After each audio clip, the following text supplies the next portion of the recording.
What's good, people? I'm back with another Ask FP.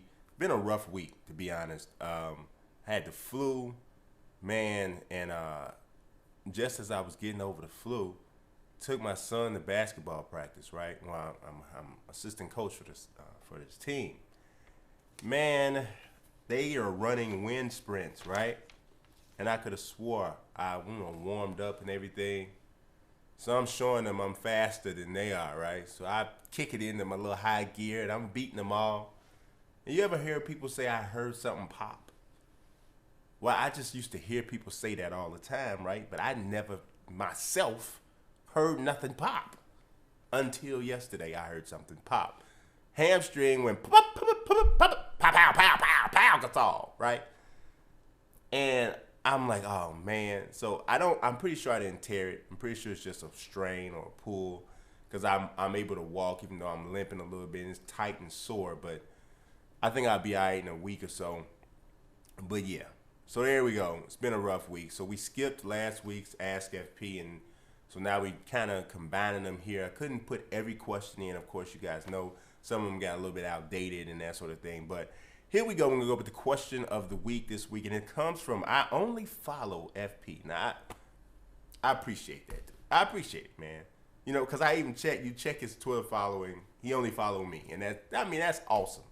Said he only did it basically so he only created this account so he could participate in Ask FP, and I appreciate that. So his question is, the top 5 most overrated players in the NBA. Now, I don't have 5. But for me personally, John Wall, I won't say he's number, but you know what? Let me go from least overrated to most overrated, right? I'm gonna start off John Wall least overrated. John Wall is really not a great shooter, right? Not a great scorer at this point because he can't shoot. So he's known for his ball handling and be able to, being his speed and be able to create, right? So we all agree that he can do that. But are we aware that this is a point guard, right, who is not a scoring point guard, is a creating point guard, but yet he's second in the NBA in turnovers last year. The only person that had more turnovers than him last year was James Harden. So your greatest strength is also still one of your biggest weaknesses. Now, I'm not trying to say John Wall's not a good player. He's a very good player, one of the better point guards in the league. But I don't think that he deserves to be mentioned above the names of some of the guys that his name's mentioned above or in the same category as turning the ball over as much as he does still. So that's one guy. Now, next up is Al Jefferson for me. I mean, Al Jefferson, there's a concept of having an empty 20 and 10. So you can have a 20-point, 10-rebound game, and you look up and go, man, I didn't realize that guy had 20 points and 10 rebounds. That's because it's not actually impacting the game as much as it may appear. There's been other guys that were like the Elton Brand had very much a long career putting up what almost equated to relatively empty 20 and 10s. So that's just, for me personally, he's one of the guys. He's only been in the playoffs 3 times, right? First round exits in all of those playoff series, first round exit in the last 2. The first time he went to the playoffs was with the Celtics. He wasn't even a starter yet. So that's just me, man. For him, he's the next one. The next up for me is Kevin Love.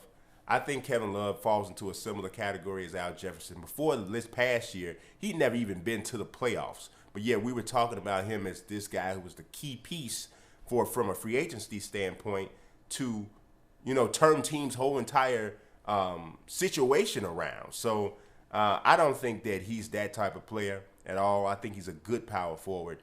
I got a lot of flack for this comparison, but if you ask, I'm going to tell you, people don't like that I say this, but in my opinion, he is Carlos Boozer with 3-point range. I don't see very much difference besides that. Carlos Boozer's a heck of a, check the rebound statistics. Carlos Boozer boards like crazy, right? Doesn't play great defense, neither does Kevin Love. Neither one of them has an excellent back-to-the-basket game. Most of their game is face-up. Kevin Love has more range on his jump shot. Neither one of them are explosive athletes. It's not that much difference, but everybody hates on Boozer. The number 1 most overrated player in the league, to me, is Kyle Korver. Kyle Korver is an excellent three-point shooter. He is deadly in the regular season. But in the playoffs, not so much. He's still a good three-point shooter, but not the same guy. Do you realize that in the playoffs, Kyle Korver shoots 38% from three-point range as opposed to 43% in the regular season? Now, most players, what we do is we evaluate what they do in the postseason. Well, Korver's not the same guy in the postseason. So, for me personally, that makes him the most overrated player, especially since that's really the only thing he does well. Right? All right, so let's move on. I got Dylan Freeman saying, can you hit us up with a sports joke?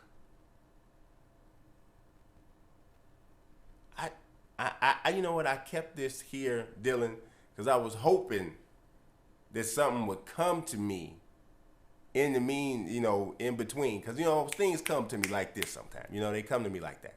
Let me make sure turn the volume up and bang it out the trunk. There we go. I think that's a little bit better. Things come to me like that sometimes, but I don't have one, man. So I kept it on here because I thought it was an interesting question. Maybe somebody ask me again in another week and I'll have something better. But sorry. All right, so next question is, Dylan Freeman says, WWE 2K16, My Career trailer thoughts. Now, I definitely got something to say about that. The My Career trailer I thought was pretty interesting. My son loved it.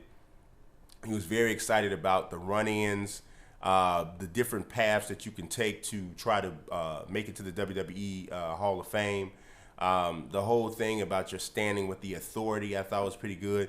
To me, in my opinion, the most key part of this is going to be the impact of what you say during your promos, because they have it now where you're going to get interviewed by Renee Young and she's going to ask you these questions, and the way you respond in these promos have a lot to do to dictate if you're like a heel or a face and that sort of thing. So I think that's always been the missing component in any storyline from a WWE game standpoint. So we're going to see how that is handled, and I think that'll dictate quite a bit of how effective the mode is overall. We also have, we went too far. All right, let's go back. I Only Ask FP had another one. He says, do you think that D Rose will be an all-star this year? I think it's possible, but there are some good point guards in the East that it really depends on how he I think he'll be healthy enough, and I think he'll play well enough to be in consideration. But it's going to depend on the, you got Wall, who's going to definitely be in the category. You got Kyrie Irving, if he's healthy enough, that's going to be right there in the conversation. So it just depends on how many guards. You got Dwayne Wade, because they don't look at it as point guards; they look at it as guards. So you know what? I'm going to go out on a limb and I'm going to say yes. I'm going to say yes. I think he makes the All-Star team. I think it'll be a great story this year. I think he makes the All-Star team. All right, now the name is James, says Hakeem or Kareem. That's a tough one because, in my opinion, those are the two best centers in the NBA history. Maybe not the most dominant what Kareem was, but I think those are the two best centers. But I'd take Kareem. Kareem's the best center in the history of the game, in my opinion. So it would be Kareem. The name is James also says the greatest basketball player since Michael Jordan. That's easy for me. It's easily LeBron James. Now we got Crash saying, one gotta go, and great job on your videos. I appreciate that, Crash. This is a tough one because none of these guys are perfect. None of these guys have every aspect. Nash was an outstanding offensive player, but a bad defensive player. Tony Parker was okay defensively, very good offensively, but not the greatest outside shooter. Jason Kidd was a very good defender, great playmaker, but just an okay outside shooter, especially in his prime. But if I had to say one guy to go for me, for my team, it would have to be Steve Nash would be the one that's got to go. I mean, he's a Hall of Famer. I think all three of those guys are Hall of Famers. So you try to say one got to go on three Hall of Famers, somebody's going to get disrespected. But for me, defense would be important, and I just feel that he's just a bad defender. Let's see. So we got Will Breedlove says, in the future of 2K, should there be a My Coach mode? I definitely think there should be a My Coach mode, and I think we're almost moving. We almost have that to a certain degree, because in My GM, And I think also in my league, the sim option that you have now, the super sim option, where you can go through the entire game and watching the pieces and the players as pieces move around on the court, calling plays, calling sets. You can almost do it now. You just have to think a little bit outside. I mean, it hasn't officially been named or coined, but the functionality is almost there. So, I don't know, but I definitely think it's something that could be easily made. I don't know how popular it would be though. That's the thing about it. Are you going to invest dev time into something that a lot of people aren't going to play? That's the question. Next up, Will Breedlove says, is Jimmy Butler Rose's Pippen? I would say absolutely not. And the reason being is because there's legit debate as to whether or not who's the best player on the team. A lot of people think Jimmy Butler's the best player. There was no question Mike was the best player and Scotty was the Batman to his the Robin to his Batman. So I don't think that's a accurate analogy. That's not a good metaphor there. So let's see. Franchise Gaming says, do you think that Klay Thompson is an overrated defender? And who are your finals picks this NBA season? Stay blessed. I appreciate it. You stay blessed as well. I actually thought about putting Klay Thompson on my most overrated player list because I do think he's overrated. As a matter of fact, he should have been my fifth guy. I think he's a good defender. I think he gets credit for being an elite defender, and I don't see him as an elite defender. I think we saw that in the finals, that he's not an elite defender.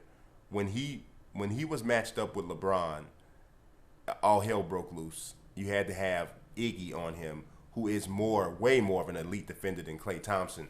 You hear people talk about, and just think about, I don't know. I don't like guarding James Harden. He had good moments. I mean, James Harden's obviously an explosive scorer, but I just don't see Klay as this elite defender as he's made out to be. Let's see. Will Breedlove says, is LeBron truly the greatest small forward of all time because of how good he is offensively and defensively? I do think he's the greatest small forward of all time, and I think the biggest reason he is because of his versatility. He literally doesn't have any real weaknesses. I mean, he's great at some things, just good at some others, but he doesn't have a weakness. And I think that that's the reason why he's the greatest small forward of all time and one of, in my opinion, the 4 best players to ever live. Let's see. Weston Flores says, should the Cowboys have signed Tim Tebow to replace Tony Romo, or at the very least, should he have been given a chance? I don't think the Cowboys is the right place for him. I do think he deserves another chance. I do think he deserves an opportunity to get a legit look at quarterback in a system that's geared around what he does. And do I think Tim Tebow is a Pro Bowl quarterback? No. But what I've always maintained is this. When given the opportunity to play with the money on the line, Tim Tebow turned around a Denver Broncos team that was headed nowhere, took them to the playoffs, and won a playoff game, right? We see so many quarterbacks getting second, third, and fourth opportunities who have not accomplished what Tim Tebow has accomplished. How many opportunities did we see Brady Quinn get? How many opportunities did we see Colt McCoy get? How many opportunities did we see all of these guys get who never experienced the regular season success that Tim Tebow got? But because he doesn't fit this mold, he doesn't get the opportunity. And I just think it's unfortunate. I really do. I think it has a lot to do with who he is off the field, because who he is right now is not sexy in society. To be the clean-cut guy and, Christian or outward Christian, that's just not in right now. People are frowning upon that whole thing. It's crazy the way it is, but that's the way it is. And I think that along with the fact that he doesn't have a great arm and that he doesn't traditionally fit the quarterback mold, just really hurts him. Let's see. Simon Torvey Sunderland says, will D Rose needing surgery again, which he already had it, and it wasn't nearly as big a deal as everybody originally thought, will he ever be MVP caliber again? I don't think he'll ever be an MVP caliber player. again. You know what? I won't say that. What I say is this. If he ever wins the MVP, it won't be in the same way he won it before. He won the MVP as a scoring point guard on an overachieving team that didn't have a lot of offense. If he ever reaches that height again, it'll be because he has transformed himself into a pure playmaking style point guard who turns on the offense aspect of it when needed, as opposed to looking for the scoring first. That's the only way he can do it. Do I think that'll happen? It doesn't look likely because that's just not his mentality. He's 27 years old. If he hasn't developed that concept yet, probably won't. It's always going to be a scorer first. All right, so we also have, what do we have here? We got another one from our only follow FP. He says, what's holding OKC back from winning the championship? In my opinion, I think what was holding them back mostly is coaching. I think they're. I'm not gonna say Scott Brooks is a bad coach, but I believe that he didn't have what he needed or what it took to elevate this particular group. There's a time when one coach can only take a certain group so far, and then it's time for him to hand it off to the next coach, who is then able to take them the rest of the way. It happened with the Bulls with Doug Collins. He got the Bulls to a certain point. It's arguable, maybe, yes, the Bulls would have got over the hump if he had stayed, but it's arguable. But we do know that Phil Jackson came in and helped take that group to the next level. And most of the time, when it happens, it's not an X's and O's type of situation. It's a management of egos and that sort of thing. And that's what Phil Jackson was. Phil Jackson's not a great X's and O's coach. He leans heavily on his assistants, but he's a great manager of people and personalities. I don't know if he's as good at that anymore because he's become so much of an egomaniac because of the success that he's had. But I don't know if Billy Donovan can have that effect in OKC, but I think making the move at head coach was the best thing they could do. Ruben Ayala says, how far do you see the Cubs going in the postseason? I would say they would get eliminated right around the National League Division Series. Well, I think the Cubs have what it takes to win the World Series. Will that happen? I can't say that because the Pirates also have it. I don't think the Cardinals have it anymore. I really don't think the Cardinals have it. But I think the Dodgers have it. And I think the way the Mets can pitch, you really got to watch the Mets. Now, in the American League, there's only one team that I think is legit strong enough to win the World Series, and that's Toronto. Outside of that, the rest of them, I don't think they're strong enough. But the National League is stacked. So it really just becomes who gets hot at the right time. Now, the Cubs have coming into the wild card game on an 8-game winning streak, and they're throwing the guy, in my opinion, who is the best pitcher in the major leagues the whole second half of the season, in Jake Arrieta. So it looks like they win, but baseball is so unpredictable, you just never know. So we'll see what happens. But from a team talent standpoint, I think the Cubs have it in them to go all the way. Ruben also says, do you think another game developer would try and make an MLB series, at least to try and satisfy the Xbox users? Well, the way the contract goes, and I'm not sure if the third-party aspect of it has changed, but when 2K originally had the third-party exclusive license, and I think it's expired, where the only way you could make a baseball was if it was you had to be a first-party developer. So it had to be either Microsoft or it had to be either Sony. Outside of that, you couldn't make a baseball. But to me, in my opinion, Microsoft is leaving a ton of money on the table by not trying to find someone to develop a baseball game for Xbox users. Literally, Xbox people cannot play baseball. That is so un-American. How can that be? So that has to change, and it shocked me that it's going this long, but I would be surprised if nothing happens, and then, especially with the rise in the popularity of baseball right now. You have so many young players: Mike Trout, Bryce Harper, Chris Bryant, Addison Russell. Just everywhere. You got players everywhere that are exploding in popularity, and I think the sport is going to benefit from that, and I think maybe a video game jumps on the bandwagon because of it. All right, Will Breedlove says, with how great NBA 2K16 is, or has done, could we possibly see the return of college hoops to video games? Man, I hope so. I can only hope. That's the only thing I can do is hope. I mean, you just get a tease of it in my career in NBA 2K16 just to show you, yeah, hey, we could really do something dope if we get the opportunity. But there's a lot of legality things that have to be worked out first. But I think once they are worked out, I do think we'll see college hoops come back as well as college football. You may even see floodgates open when college sports overall. Once everything is situated, these companies can know what can we do and what can't we do. Let's see. Mr. 502 says, do you think there's any chance of them patching in something to keep people from wearing dark jerseys at home online in 2K? I hope so, because it's really a crapshoot when you're doing play now online. You don't have any idea, you know, you like for me, I like picking, like if I'll pick a real crazy color jersey that I know that no matter what my other team picks, they can't get a jersey that's gonna look like this.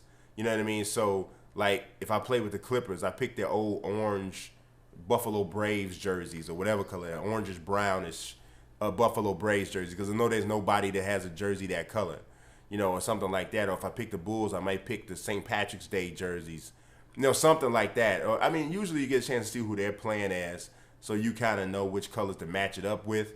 But yeah, you probably shouldn't have to do that. But I don't know how that patch would work. So, but I do know it's, you know, it's something that seems to have been at least discussed.